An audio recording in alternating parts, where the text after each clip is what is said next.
We're going to have just a little wellness girl chat today, a little wellness yap session because Wellness Big Sis the Pod is officially 6 months old today as we release this episode. It is week 26 since the start, episode 26 since the start.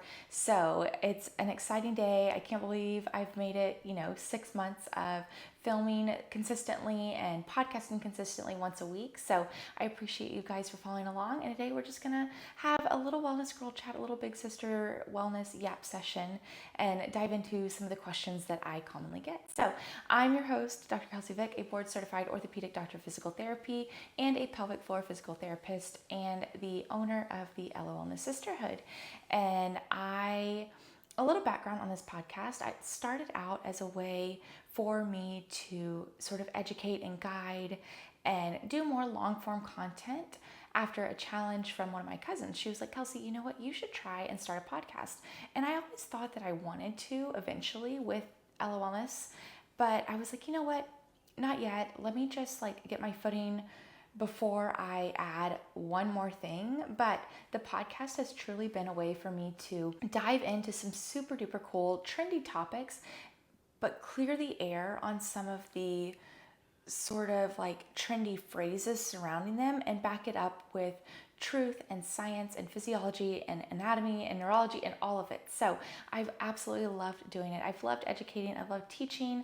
I've loved researching. It has been so much fun. And so I'm so happy we have reached 6 months today. And again, I thought it'd be a special episode. So I had asked for some questions or different things that people have had questions on related to their health and wellness. And so I'll get to those today, and I'll get to some of my answers surrounding those questions and sort of how I approach different components of my own health and wellness. So if you followed along since the beginning, thank you, thank you, thank you. I appreciate it, all of your support. It has grown more than I ever thought, honestly. Anytime I look at any of the metrics on certain episodes, I'm like, oh my gosh, we have people from around the world actually listening to me talk about what I'm passionate about and listening to me and supporting me in what I enjoy sharing. So I just can't thank you guys enough. Again, thank you for all the reviews, all the sweet comments, all the ideas, all the recommendations, anything that you guys have that you want me to cover. Please, please, please. I want to make this a resource for you guys and a place where you enjoy coming to each week. One of my, actually two friends recently, who are both listeners of the podcast, so I'm very grateful for them. But they were like, you know what? I was listening to the menstrual cycle series in particular, and they were like, I just leave feeling calm but informed. And another friend was like, your voice is so calming. So my hope is that these podcasts can be a way for you to feel calm and make wellness seem less scary, but also informed, in that you're able to make decisions and make choices for your own health and wellness. And I just thought that was one of the highest compliments, because I don't like listening to my voice. I'm sure no one likes listening to their own voice, but knowing that they're leaving calm but informed made me very, very happy, because again, if you've listened to any of my previous podcast episodes about how I like working out, I like calming music, I like calming atmospheres, I like calming vibes. So the fact that these friends of mine were like, it's calming but informing, was one of the best compliments. So just overall, thank you guys for following along, and thank you for listening, and happy 6 months to Wellness Big Sis the Pod. So I wanted to start off with why I created the podcast, or why the name, and why I consider the Ella Wellness Sisterhood a community of big wellness sisters. And it sort of speaks to me, because I am a big sister. I know nothing different. I am the oldest. I have two younger sisters. I'm one of the older cousins too on both sides of the family. And so I have a lot of my sisters, my cousins, a lot of people who have been in my life, and people who have asked me for different advice from time to time on friendships, on relationships, on health, on wellness, on so many different things. And so being a big sister is something, and one of the older cousins, just someone people ask questions and know that they can come to for advice, is something that I really am grateful for. And I'm grateful that they feel comfortable approaching me with those sorts of questions. And so that's what I wanted LO Wellness to be about too is I want people to feel that LO Wellness is approachable. It's a space where you can come and feel calm but informed to make your own decisions on your own health and wellness, and to cut through all of the noise. And I feel like big sisters, you listen, and I have older cousins, so I consider them, and friends who are older than me, and girlfriends who are older than me, and I consider them sort of my big sisters. But you always want people to go to for advice. And in my sort of life, there's no one that I trust more than the people that I consider big sisters. And I would hope the same for my sisters and my cousins, that there's no one that they feel more comfortable going to, or just more, just like more willing to go to than me for certain health advice, wellness advice. Like, I want people to feel like the Ella Wellness Sisterhood is somewhere they can come to learn about their bodies, be informed, ask questions, dive a little bit deeper, and then share that with the world. And so my hope is that this sisterhood is just a community of big sisters going out and spreading the truth and spreading good information to all the other like sort of wellness sisters in the entire world. And I think as a big sister, I get challenged a lot by my little sisters, which I want us all to challenge what the common ideals are of wellness, or what is being portrayed on social media. Like, what is the actual truth underneath all of those things? So I want us to be able to challenge it. I want us to be able to ask questions. And I want, no matter, I've had my own sort of setbacks on my own health and wellness journey.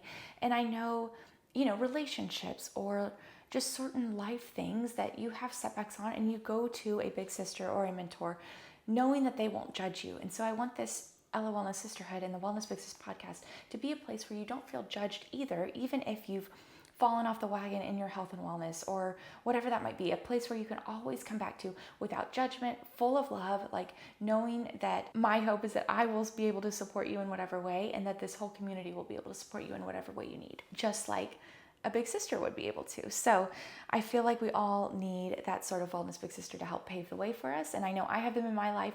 I feel like I pride myself in being that person for others, and my hope is that this community can be filled with a bunch that we can just, again, go share all the good information, all the good knowledge, so that people can be more empowered in their own health and wellness, and especially women, because I do feel like that's where my passion lies. And I feel like it's just hard being a girl. So why not have a space where we can come and clarify certain things a little bit more? So for episode 6 months, we're gonna get into a little bit of wellness big sis advice, a little yap session.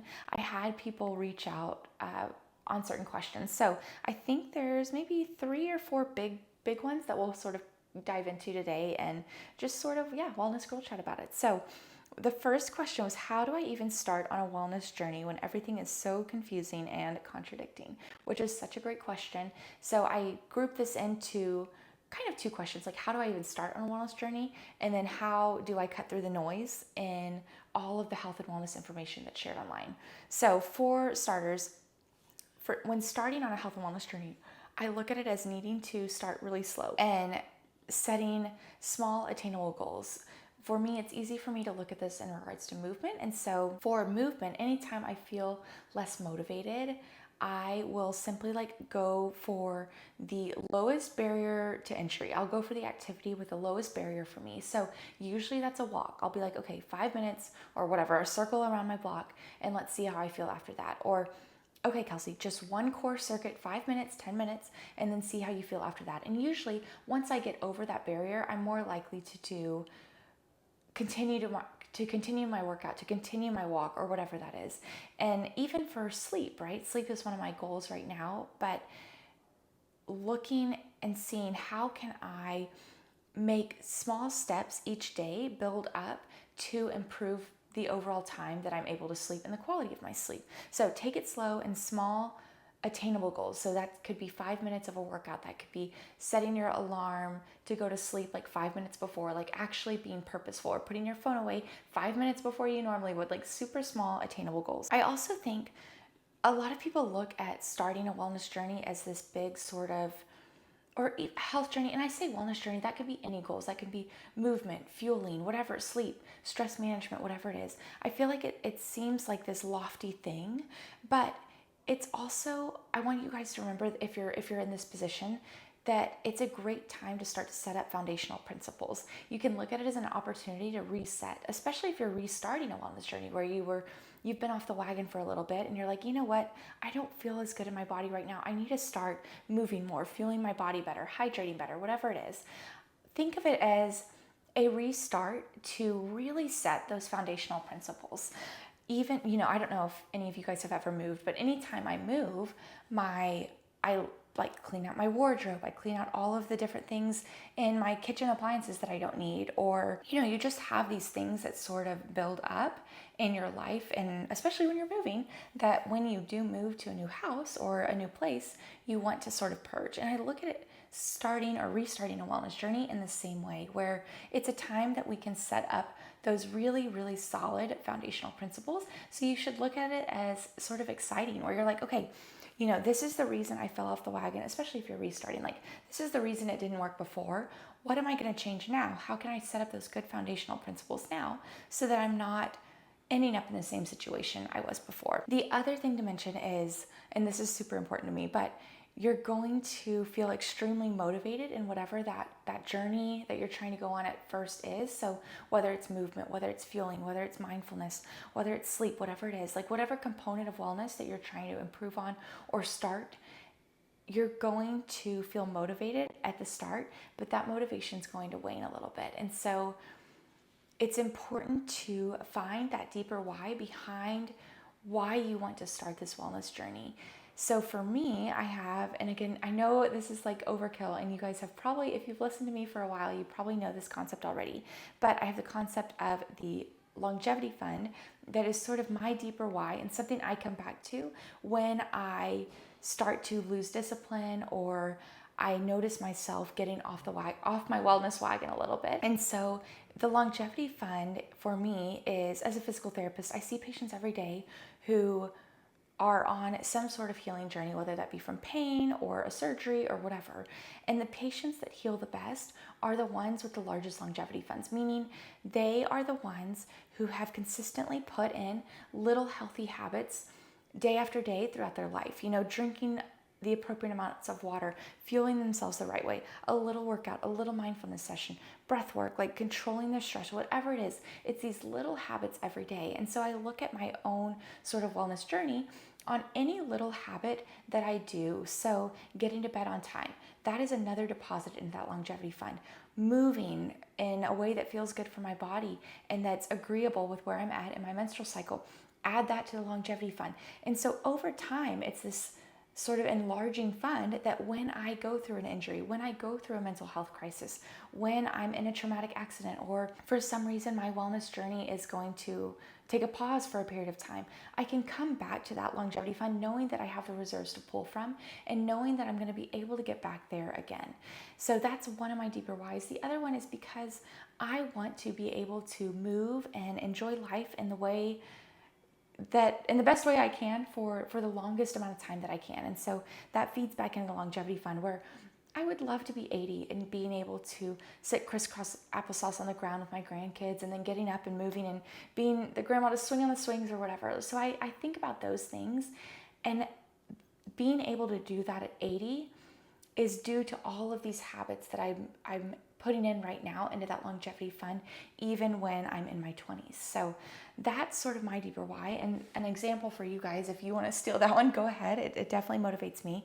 But find whatever that deeper why is to come back to, rather than just aesthetic changes or, even feeling clear-headed. Like, all of those things are great, but feeling the best in your body is like priceless. And so a lot of the times, the longevity fund and being able to move when I'm 80, I want to feel the most confident and the best I can in my body throughout life. And so that's what I come back to when I am either like have fallen off the wellness wagon a little bit, or I feel like would be super helpful when coming back and restarting a wellness journey or starting a wellness journey for the first time.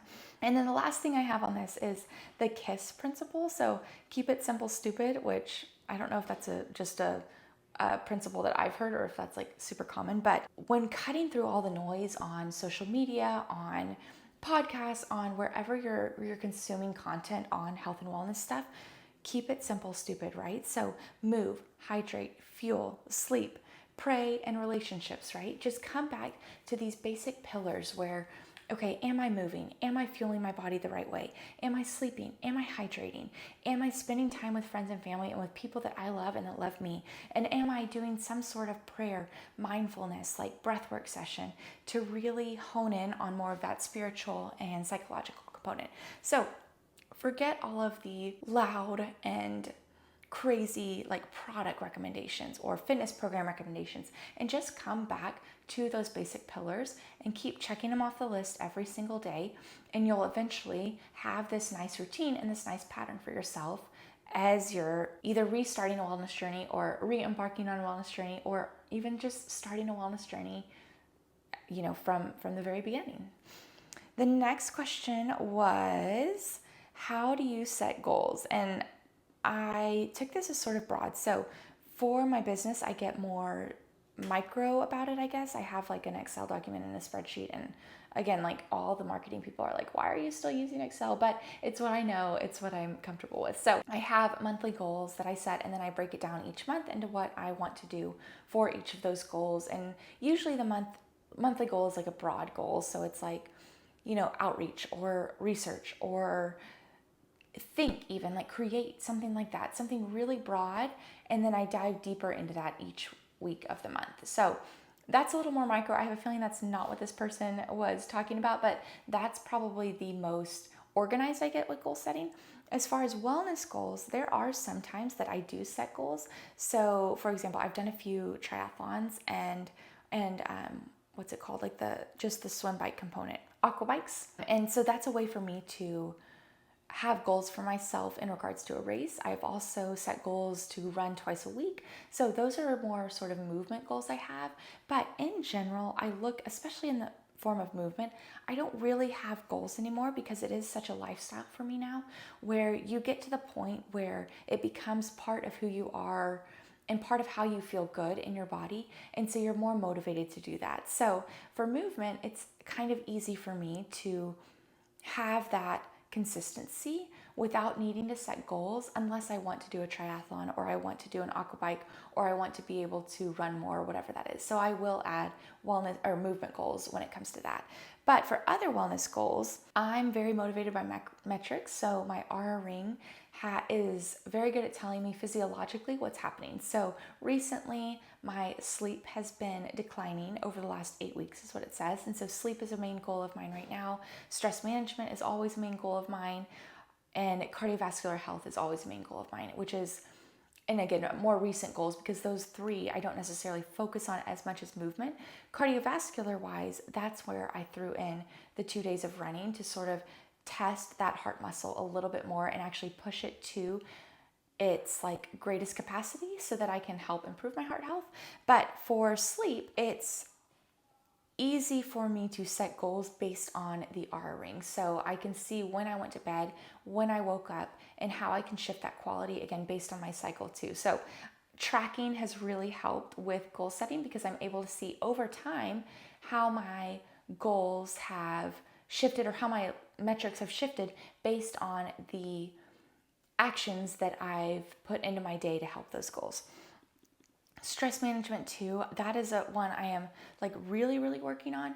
And that comes in the form of visualizations, which will come actually is like the next question. But I am very purposeful with my Apple Calendar, and I try to, especially for visualization and bringing my body more into that parasympathetic state, I have it on my Apple Calendar as like a goal that I want to delete as soon as I do it for the day. So I'll click the goal, I'll delete it, and then I'll move on to the next day, same thing. So it's like checking it off a list. So that's how I make sure to do the actions for the goals that I set. How I set goals again is based more on the Aura ring and the metrics that I find are declining over time, but you can also sense this within your own body too, I'm sure. Like you can even just hand track your sleep, what time you're going to bed, what time you're waking up. Stress management too, you can do it on sort of a 10-point scale where each day you're like, okay, Monday I'm more on like an 8, Tuesday I'm on a 9, whatever it is. That way over time you can see how your stress management is. But I rely heavily on metrics for my goal setting, especially when it comes to wellness. And then the last question, what does your self-talk and affirmations look like? This person said positive self-talk. What does your positive self-talk and affirmations look like? I will say my self-talk is not always positive. So I am actively working on this, and this comes back to that stress management and that more mindfulness. I call it expansion too. I've recently gotten out of a season where it was just really, really challenging, mentally especially, where I had to rely on my longevity fund a lot because movement was the thing that I can control, which is easy for me to do, but my mind and where my mind was going was not as easy for me to control. And so that's why I've been really focusing on sort of stress management, mindfulness tactics, and expansion and hope and dreaming and realizing that, good things can happen to me. And so that's where my self-talk and affirmations are, like, that's what they're guided by, is where my brain and my mind have been over the last really difficult and challenging season for me. So my self-talk is definitely not always positive. I think I read a book one time. It was Get Out of Your Head by Jenny Allen. It's a faith-based book, but it talks about how most of our self-talk and the thoughts that go through our head each day is negative. I forget the percentages, but it is negative. And so my goal is to switch that. And it's a really active process, because once your mind has been going through these negative cycles over and over and over again, you have to be the one to stop it. And it is in your control, but it's a very active process. And so I'm learning that right now. I'm actively working on it to stop the spiral of negativity that can happen with different circumstances that come our way. So my current affirmations look like: I am capable, I am resourceful, I can execute. And I say those, and I try and say those every day, a lot of times throughout the day, especially when I notice myself getting in that negative spiral. As far as mindfulness and visualizations go, I was working on this with my therapist actually probably, the last time I met with her, so maybe 2 or 3 weeks ago.